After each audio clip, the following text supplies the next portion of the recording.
എൻ്റെ ബർത്ത്ഡേക്ക് ഞാൻ ഹസ്ബൻഡിനോട് പറയും, എൻ്റെ ഫോട്ടോ സ്റ്റാറ്റസ് വെച്ചിട്ട് ഹാപ്പി ബർത്ത്ഡേ മൈ ലവ് ഒന്ന് ഇട്ടാട്ടെ എന്ന് പറയും.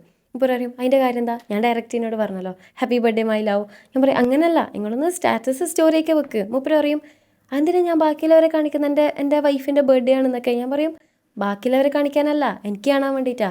അങ്ങനെയാണെങ്കിൽ നിന്നെ മാത്രം വെച്ചിട്ടിട്ടാ പോരെ. ഞാൻ പറയും അത് അങ്ങനെയല്ല. മൂപ്പരയ്ക്ക് പിന്നെ എങ്ങനെയാ, എനിക്ക് മനസ്സിലാവുന്നില്ലല്ലോ നീ എന്താ ഉദ്ദേശിക്കുന്നത് എന്നുള്ളത്. ഞാനെന്താ ഉദ്ദേശിച്ചത് എന്നുള്ളത് മേ ബി വൈഫുമാർക്ക് മനസ്സിലായിട്ടുണ്ടാവും. ഹസ്ബൻഡ് എന്താ ഉദ്ദേശിച്ചത് എന്നുള്ളത് അതും നിങ്ങൾക്ക് മനസ്സിലായിട്ടുണ്ടാവും. ഒരാൾ ഇമോഷണലി ചിന്തിച്ചപ്പോൾ മറ്റൊരാൾ ലോജിക്കലി ചിന്തിച്ചു. രണ്ടുപേർക്കും അവരവരുടേതായിട്ടുള്ള ന്യായമുണ്ട്. അപ്പുറത്താൾ പറയുമ്പോൾ ലോജിക്കലി ശരിയാണ്. അതെന്താ ഡയറക്റ്റ് പറഞ്ഞാൽ പോരെ. ഞാൻ സ്റ്റാറ്റസ് സ്റ്റോറി ഇടേണ്ട കാര്യം എന്താ, കാര്യമില്ല. ഇവിടെ നമ്മൾ മനസ്സിലാക്കേണ്ട കാര്യം ഓരോ പേഴ്സണും ഡിഫറെൻ്റ് ആയിട്ടുള്ള പേഴ്സണാലിറ്റി ഉണ്ട്, ഇൻ്റലിജൻസ് ഉണ്ട്.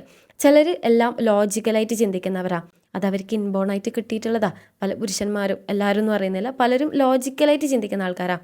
പല ആൾക്കാരും ഇമോഷണലായിട്ട് ചിന്തിക്കുന്നവരുണ്ടാവും. ചില ആൾക്കാർ പെർഫെക്റ്റ് ആയിട്ട് ചിന്തിക്കുന്ന ആൾക്കാരുണ്ടാവും.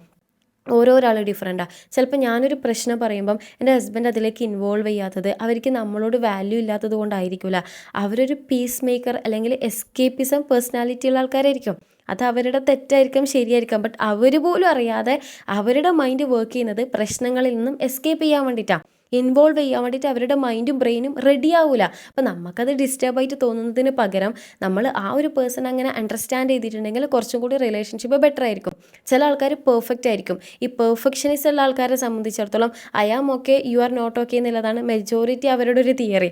അപ്പം അവർക്ക് എല്ലാത്തിലും എന്തെങ്കിലും ചെറിയ മൈന്യൂട്ടായിട്ടുള്ള സാധനം ഉണ്ടെങ്കിൽ അതിങ്ങനെ ഫൈൻഡ് ചെയ്ത് റെഡിയാക്കാതെ അവർക്കൊരു സമാധാനം കിട്ടൂല. അപ്പം നമ്മൾ മനസ്സിലാക്കുക, നമ്മൾ പെർഫെക്റ്റ് അല്ലാത്തത് കൊണ്ടല്ല, അവരുടെ ടൈപ്പ് ഓഫ് ക്യാരക്ടർ അങ്ങനെയാണ്. അവർക്ക് ഓരോ മൈന്യൂട്ടായിട്ടുള്ളതും റെഡി ആവണം എന്നുള്ളത് അവർക്ക് നിർബന്ധമായതുകൊണ്ടാണെന്നുള്ളത് മനസ്സിലാക്കിയിട്ട് ഓക്കെ പെർഫെക്റ്റ് അല്ല എന്ന് അവർ കണ്ടിന്യൂസ് ആയിട്ട് പറയുമ്പം ആ രീതിയിലേക്ക് അക്സെപ്റ്റ് ചെയ്യാൻ നമ്മൾ പഠിക്കുക എന്നുള്ളതാണ്.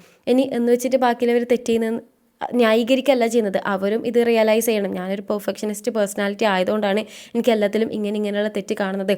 ഇറ്റ്സ് ഓക്കെ എന്നുള്ള മൈൻഡ് സെറ്റിലേക്ക് അവരും എത്തണം.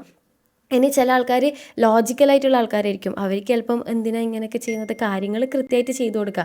അവരുടെ സംബന്ധിച്ചിടത്തോളം എൻ്റെ പാർട്ട്ണറിന് കൃത്യം ഇന്ന കാര്യങ്ങളൊക്കെ ചെയ്തു കൊടുക്കുന്നുണ്ട്, അതായിരിക്കാം അവരുടെ ഒരു ലവ് കൺസെപ്റ്റ് എന്ന് പറയുന്നത്. പക്ഷേ ഇപ്പുറത്തെ ചിലപ്പം ഇമോഷണൽ ആയിരിക്കാം. ബേസിക്കലി ഇങ്ങനത്തെ കുറേ കാര്യങ്ങളുണ്ട്. ഓരോരുത്തരും ഡിഫറെൻ്റ് ആണ്, അവരുടെ ഇൻ്റലിജൻസ് ഡിഫറെൻ്റ് ആണെന്നുള്ളത് മനസ്സിലാക്കിയിട്ട് അപ്പുറത്താളത് എന്തായിരിക്കും എന്നുള്ളത് അണ്ടർസ്റ്റാൻഡ് ചെയ്തിട്ട് മുന്നോട്ടേക്ക് പോവുകയാണെങ്കിൽ ലൈഫ് ആൻഡ് റിലേഷൻഷിപ്പ് ഒരുപാട് ബ്യൂട്ടിഫുള്ളായിട്ട് നമുക്ക് കൊണ്ടുപോകാൻ വേണ്ടിയിട്ട് പറ്റും.